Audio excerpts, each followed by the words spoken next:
مقالہ نمبر 8 قرب الہی کے مرحلے۔ حضرت شیخ عبد القادر جیلانی رضی اللہ عنہ نے فرمایا، تم جس کیفیت یا حالت میں ہو اس سے ادنا یا اعلیٰ کی آرزو نہ کرو۔ جب تم شاہی محل کے دروازے پر ہو تو اپنے آپ کو پاسبان سمجھو اور از خود اس میں داخل ہونے کا ارادہ نہ کرو۔ جب تک غیر اختیاری صورت میں تمہیں اس میں داخلے پر مجبور نہ کر دیا جائے، یعنی تمہیں سخت حکم یا تاکید کے ذریعے اندر نہ بلایا جائے، صرف داخلے کے اذن پر انحصار نہ کرو، کیونکہ ہو سکتا ہے کہ بادشاہ کی طرف سے یہ اجازت محض فریب ہو یا صرف تمہارا امتحان مطلوب ہو۔ اس وقت تک صبر و تحمل کا مظاہرہ کرو جب تک تمہیں اندر داخل ہونے پر مجبور نہ کر دیا جائے اور تمہارا داخلہ سراسر حکم شاہی سے ہو۔ جب بادشاہ کے اجازت نامے سے ایسا ہوگا تمہیں سزا کا مستحق نہیں گردانا جا سکے گا۔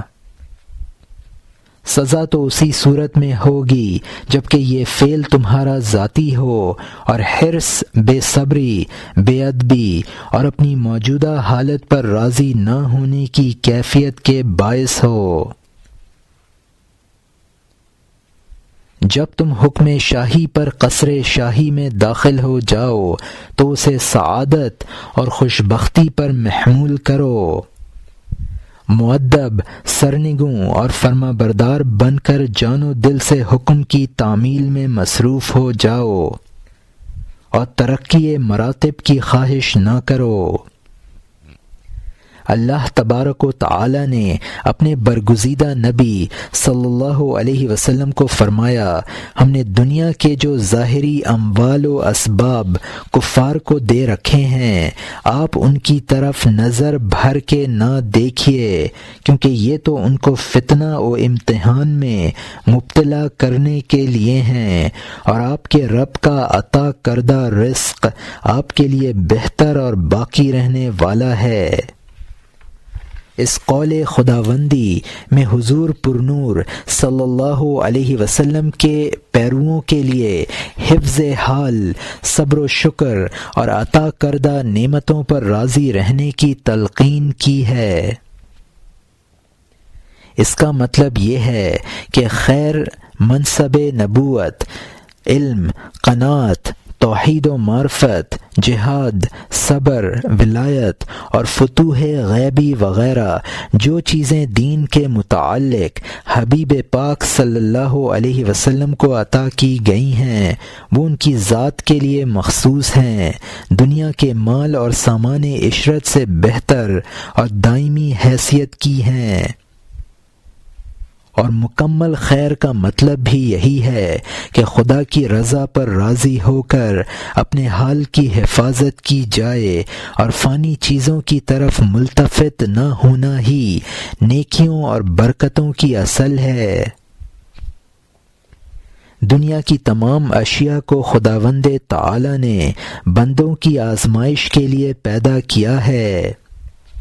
کوئی بھی چیز یا تو تمہاری قسمت ہے یا کسی غیر کی، یا وہ کسی کے لیے بھی نہیں، بلکہ خدا تعالی نے اس کو کسی آزمائش و ابتلا کے لیے پیدا کیا ہے۔ اگر مشیت میں وہ تمہارا مقدر ہے تو تمہیں بہرحال ضرور ملے گی، تم چاہو یا نہ چاہو، لیکن یہ بات غلط ہے کہ اس سلسلے میں تمہاری طرف سے غفلت، گستاخی یا سوء ادب کا اظہار ہو۔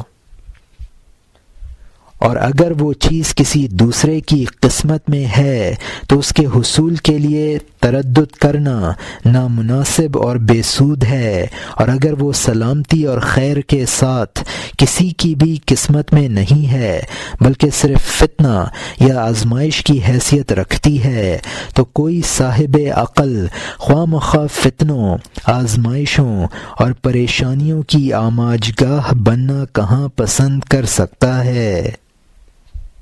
اس سے ثابت ہو گیا کہ بھلائی اور سلامتی حفظ حال ہی میں ہے۔ چنانچہ اگر تم قصر شاہی میں داخلے کے بعد سیڑھیاں چڑھتے ہوئے چھت اور بالا خانے تک پہنچ جاؤ تو بھی پہلے کی طرح مؤدب، خاموش اور سرنگوں رہو، بلکہ پہلے سے زیادہ آداب شاہی کو ملحوظ رکھ کر خدمت میں مشغول ہو جاؤ، کیونکہ قرب شاہی میں خطرات زیادہ ہیں۔ ایسے میں کبھی اپنے احوال و مقامات میں کسی طرح کی تبدیلی کی خواہش نہ کرو اور موجودہ حال کے بقا کی آرزو بھی نہ کرو، کیونکہ اس سلسلے میں تمہیں کوئی اختیار ہی نہیں ہے۔ اگر تم نے ایسا کیا تو یہ نعمت کی ناشکری ہوگی جس کے باعث دنیا و آخرت کی رسوائی مقدر ہو جائے گی۔ چنانچہ ہمارے بیان کے مطابق تم ہمیشہ ایسا عمل کرو جس کے باعث تمہیں ترقی کی منازل طے کرا کے اس مقام تک پہنچا دیا جائے جو دائمی اور ابدی ہو اور وہاں سے کبھی نہ ہٹایا جائے۔ اور یہ جان لو کہ یہ مقام بھی خدا کا عطا کردہ ہے، اور ظہور علامات و آیات کے ساتھ یہ مقام حق ہے۔ اس سے غفلت اور بے اعتنائی نہ کرو اور مستحکم طریقے پر ہمیشہ قائم رہو۔ اولیاء اللہ کے لیے احوال ہوتے ہیں اور ابدال کے لیے مقامات۔